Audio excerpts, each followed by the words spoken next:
Everyone, you have to have this one person in your class, or you're just lucky to get into a nice class. That one person who just always wants to be right. When someone answers a question and they get it right, they say this: Yeah, I got that too. Really? Really? Next example.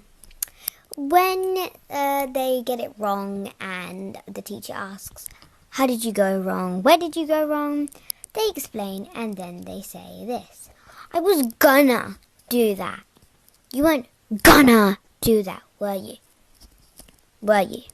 Tell me that now. I absolutely hate when you're like in English class or something and your teacher is just simply explaining your task to you. But then you decide to start a very loud conversation with your best friend. She notices you and your teacher gives you that look that really says no. She's like, oh wait. You both look at her like, I'm so sorry. Was my lesson interrupting your conversation? It's fine, guys, seriously, I'll wait. I'm like, thank you, sister, because I've still got to go through all the drama with my best friend. And last time I checked, you were teaching in our conversation. So you know when you're playing Roblox with your friends and they're like, oh, what game do you want to play? And you're like, oh, I don't mind, you pick. And they're like, oh no, I picked last night, you picked tonight. So you just pick a random game, let's use Murder Mystery, for example. And you're like, oh, let's play Murder Mystery. And then your friend's like, I don't like that game. Well, don't tell me to pick the game then. If you don't like the game that I want to play, don't ask me to pick the game in the first place if you're not gonna play the game I want to play. So then you suggest another game, like, oh, let's play Royal High. I don't like Royal High. No.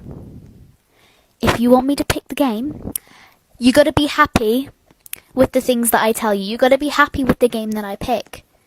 Because if you're just gonna say no to all the games that I pick, what's the point in asking me to pick? One kid in primary school who would literally ruin everything for the class. Like, say if the teacher was doing that 1 minute in silence thing because we were talking too much in the lesson, and then we'd lose like a minute of our break time.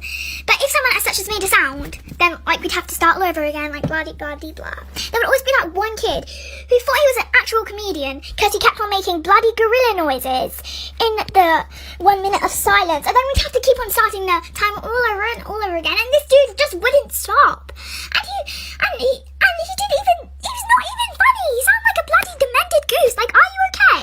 And then we'd get onto the playground, and then there'd be these group of boys who were like hella mad, and they were like, oh my god, you lost 5 minutes on our break time, like, fight me. And then there'd be year 6 beef, and then we'd have that depressing talk with the teacher about how, oh my god, you're the top of the year, like, we like look up to you, like you should be better than this. The most annoying person that could ever exist is that one kid that asks for homework. The teacher would be like, alright, it's the end of the lesson, class dismissed. And we would all be in a good mood because they forgot about assigning us work. But then, this stupid mother trucker would go like, miss, what about the homework? Benjamin, you little rat. Why would you do that? We got away with not having homework. Then the teacher gives like 8 double-sided pages of work to do. Thanks a lot, Benjamin.